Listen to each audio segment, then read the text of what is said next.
खुलुमबाय बेयो बड'लेण्ड इंखं टेलिभिजन दिनै 2023 बृहस्पतिबार खालि सानथिनि बरादखौ नोंथांमोननि खाथियाव लाबोदों आं सदानन्द दैमारिया।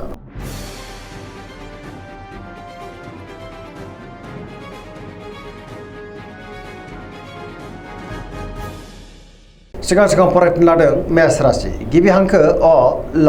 दिनैनि साना जोबोर मोजां गोथों आरो गोग्गो साननो रोंगोन गियाननि आंखाल जानाय नङा सोरजोंबा दिनै बाख्नाय जानोबो हागौ बयजोंबो अनजागोन आरो अनसायजागोन न'खराव बिसि फिसायनि गेजेराव मोजां सोमोन्दो थागोन आरो अनलायनाया बांनो हागौ जेरावबो जाफुंसारगोन मावनो लानाय खामानिखौ थिसमनो आरो गोरलैयैनो मावफुंनोबो हागोन सिगांनि बयबो आद्रा खामानियाबो दिनै मावफुंजानो हागौ गोसोआ दिनै जोबोर खुसि जागोन देहाया मोजाङै थागोन अब्लाबो नाथाय जानाय लोंनायाव सांग्रां जानांगोन रांखावरियाव दिनै जोबोर मोजां जायो बेफार फालांगियावबो जोबोर मोजां मुलाम्फा मोननो हागोन सोरबा लोगोनिफ्राय मोजां खौरां फैनोबो हागौ बिमा बिफानिफ्राय थोजासे हेफाजाबखौ मोननो हागोन गुबुननि थाखाय दिनै गोबां मोजां खामानि मावनानै होनोबो हागोन बहाबा थाङोब्ला दिनै जोबोर मोजां आरो मोजाङैनो हान्थिनोबो हागोन गुबुननि गोसोखौ गोरलैयैनो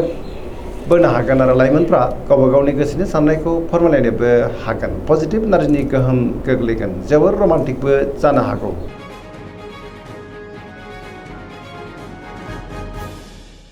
बृष राशि गिबि हांखो इ उ प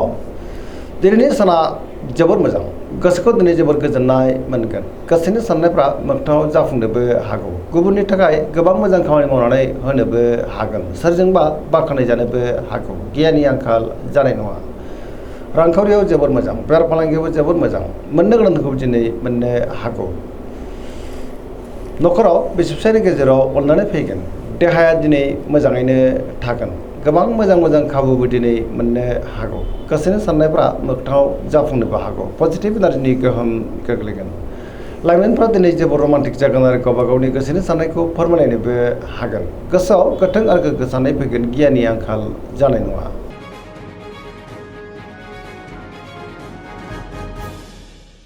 मिथुन राशि गिबि हांखो क स दिनैनि साना जोबोर मोजां गोसोखौ दिनै जोबोर गोजोननाय मोनगोन बयजोंबो अनसायजागोन गुबुनजों बाख्नाय जानो हागौ सोरबा लोगोनिफ्राय हरखाबै मोजां खौरांबो मोननो हागौ गोसोआव दिनै गोथों आरो गोग्गो साननाय फैगोन गियाननि आंखाल जानाय नङा गोबां बिथिङावनो जाफुंसार जानो हागोन सुथुरखौ दिनै गोरलैयैनो फेजेननोबो हागोन गोसोनि साननायफ्रा दिनै मोगथाङाव जाफुंनोबो हागौ देहाया मोजाङै थागोन रांखावरियाव मोजां बेफार फालांगियावबो दिनै जोबोर मोजां मुलाम्फा मोननो हागोन न'खराव अननानै फैगोन समाजाव दिनै गोबां मान मोननो हागोन गोसोनि बोलोआबो बांनो हागौ मावनो लानाय खामानिखौ थिसमनो आरो गोरलैयैनो मावफुंनोबो हागोन सोरबा लोगोनिफ्राय थोजासे हेफाजाबबो मोननो हागौ गोबां बिथिङावनो जाफुंसारगोन लाइमोनफ्रा दिनै जोबोर रमान्टिक जागोन आरो गावबा गावनि गोसोनि साननायखौ फोरमायलायनोबो हागोन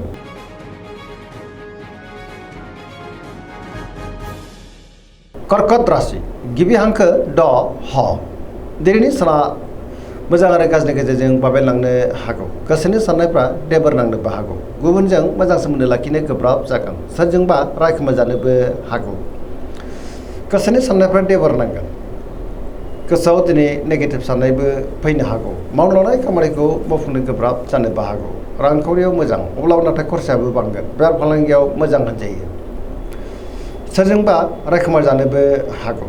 देहाया दिनै मोजाङैनो थागोन अब्लाबो नाथाय जानाय लोंनायाव सांग्रां जानांगोन गोसोआव नेगेटिभ साननाय फैनोबो हागौ गोथों आरो गोग्गो साननो रोंनाय नङा फरायसाफ्रा दिनै फरायनायाव गोसो दुंखांगोन आरो मोजां फिथाइ मोनगोन लाइमोनफोरनि गोसोआ दिनै जोबोर आला खाला जानोबो हागौ आरो नेगेटिभ एनार्जिनि गोहोमबो गोग्लैनो हागौ सांग्रां जानाया गाहाम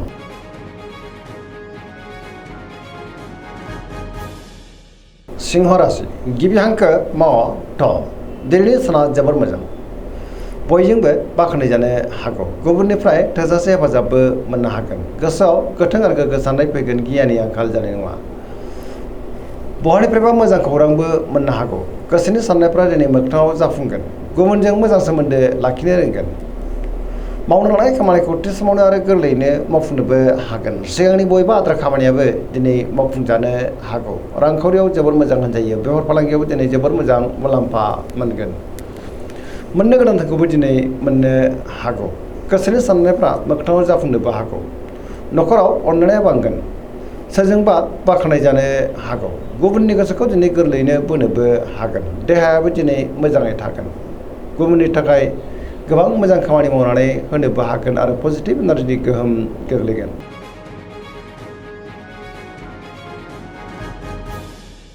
कन्या राशि गिबि हांखो प ट दिनैनि साना मोजां आरो गाज्रिनि गेजेरजों बाबेलांनो हागौ गोसोआव गोनो गोथो साननाय फैनोबो हागौ सोरबा लोगोनिफ्राय थोजासे हेफाजाबबो मोननो हागौ अब्लाबो नाथाय गोसोआव नेगेटिभ साननाय फैनोबो हागौ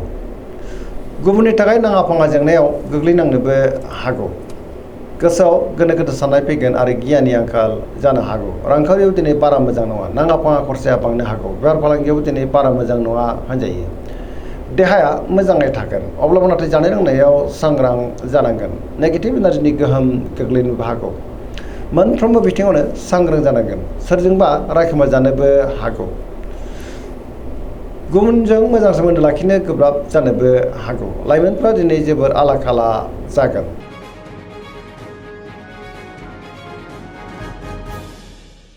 तुला राशि गिबि हांखो र ट दिनैनि साना जोबोर मोजां समाजाव लोगो लेवा बांनो हागौ गोसोनि साननायखौ दिनै गुबुननो फोरमायनोबो हागोन बहाबा थाङोब्ला दिनै जोबोर मोजां आरो मोजाङैनो हान्थिनोबो हागोन मावनो लानाय खामानिखौ थिसुमनो आरो गोरलैयैनो मावफुंनो हागोन देहाया मोजाङै थागोन रांखावरियाव जोबोर मोजां बेफार फालांगियाव दिनै जोबोर मोजां मुलाम्फा मोननो हागोन मोननो गोनांखौ मोननोबो हागौ न'खराव बिसि फिसायनि गेजेराव अननानै फैगोन बिदा फंबायजों मोजां सोमोन्दो थागोन आरो बयनिफ्रायबो थोजासे हेफाजाब मोननो हागौ बहाबा थाङोब्ला दिनै जोबोर मोजां आरो मोजाङैनो हान्थिनो हागोन सोरजोंबा बाख्नाय जानो हागौ गुबुननि गोसोखौ दिनै गोरलैयैनो बोनोबो हागोन लोगोफोरनिफ्राय थोजासे हेफाजाब मोननो हागौ गोदान थांखि लानो रोंगोन सेंग्रा सिख्लाफ्रा दिनै गावबा गावनि गोसोनि साननायखौ फोरमायनो हागोन गोसोआव पजिटिभ साननायबो फैनो हागौ आरो पजिटिभ एनार्जिनि गोहोम गोग्लैगोन।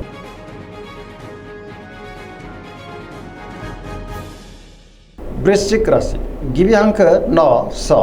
दिनैनि साना जोबोर मोजां गोसोखौ दिनै जोबोर गोजोननाय मोनगोन पजिटिभ एनार्जिनि गोहोम गोग्लैनोबो हागौ गोथों आरो गोग्गो साननो रोंगोन गियाननि आंखाल जानाय नङा सोरजोंबा बाख्नाय जानोबो हागौ बहाबा थाङोब्ला दिनै जोबोर मोजां आरो मोजाङैनो हान्थिनोबो हागोन गुबुनजों मोजां सोमोन्दो लाखिनोबो रोंगोन गोसोआव दिनै गोथों आरो गोग्गो साननाय फैगोन मावनो लानाय खामानिखौ थि समावनो आरो गोरलैयैनो मावफुंनोबो हागोन बहानिफ्रायबा मोजां खौरां मोननानै गोसोआ दिनै जोबोर गोजोननाय मोननो हागौ गोसोनि साननायफ्रा मोगथाङाव जाफुंगोन सिगांनि बबेबा आद्रा खामानियाबो दिनै मावफुंजानो हागौ गोसोनि बोलोआ बांगोन गावनि गोसोनि साननायखौ दिनै गुबुननो फोरमायनोबो हागोन रांखावरियाव मोजां अब्लाबो नाथाय खरसायाबो बांनो हागौ देहायाबो दिनै मोजाङैनो थागोन लाइमोनफ्रा जोबोर रमान्टिक जागोन आरो गावबा गावनि गोसोनि साननायखौ फोरमायलायनोबो हागोन।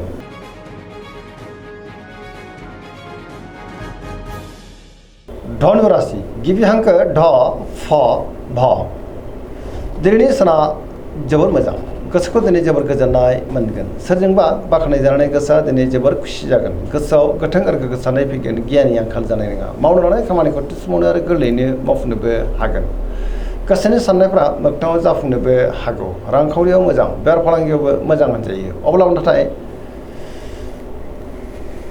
खरसायाबो बांनो हागौ गुबुनजों मोजां सोमोन्दो लाखिनो रोंगोन देहाया दिनै मोजाङैनो थागोन न'खराव बिसि फिसायनि गेजेराव अननानै फैगोन बहाबा थाङोब्ला दिनै जोबोर मोजां आरो मोजाङैनो हान्थिनो हागोन लाइमोनफोरनि गोसोआ दिनै जोबोर रमान्टिक जागोन आरो गावबा गावनि गोसोनि साननायखौ फोरमायनोबो हागोन पजिटिभ एनार्जिनि गोहोम गोग्लैगोन धोरोमारि बिथिङावबो दिनै गोसो दुंखांनो हागौ सरासनस्रायै दिनै साना जोबोर मोजां आरो मोजाङैनो बारग'लांगोन।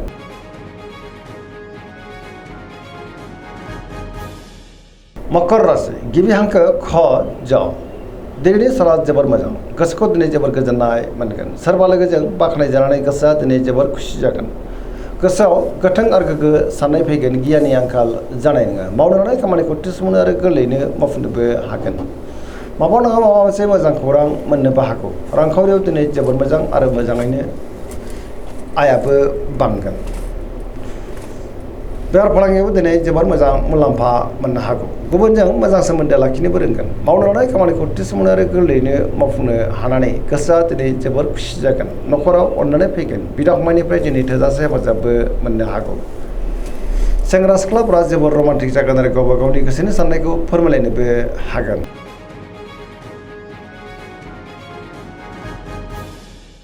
कुम्भ राशि गिबि हांखो ग स दिनैनि साना जोबोर मोजां गोसोखौ दिनै जोबोर गोजोननाय मोनगोन बहाबा थाङोब्ला जोबोर मोजां आरो मोजाङैनो हान्थिनो हागोन गुबुनजों मोजां सोमोन्दो लाखिनोबो रोंगोन बयजोंबो मोजां सोमोन्दो थागोन बहाबा थाङोब्ला दिनै जोबोर मोजां आरो मोजाङैनो हान्थिनोबो हागोन पजिटिभ एनार्जिनि गोहोम गोग्लैगोन गोसोआ दिनै जोबोर खुसि जागोन मावनो लानाय खामानिखौ थि समावनो आरो गोरलैयैनो मावफुंनो हागोन समाजाव बयजोंबो मान होजागोन गोबां मुंदांखा सुबुंजों दिनै लोगो मोनज्लायनोबो हागौ रांखावरियाव जोबोर मोजां बेफार फालांगियावबो जोबोर मोजां मुलाम्फा मोननो हागोन देहायाबो दिनै मोजाङै थागोन न'खराव अननाया बांनो हागौ गुबुननिफ्राय थोजासे हेफाजाबबो मोननो हागौ पजिटिभ एनार्जिनि गोहोम गोग्लैगोन लाइमोनफ्रा जोबोर रमान्टिक जागोन आरो गावबा गावनि गोसोनि साननायखौ फोरमायलायनो हागोन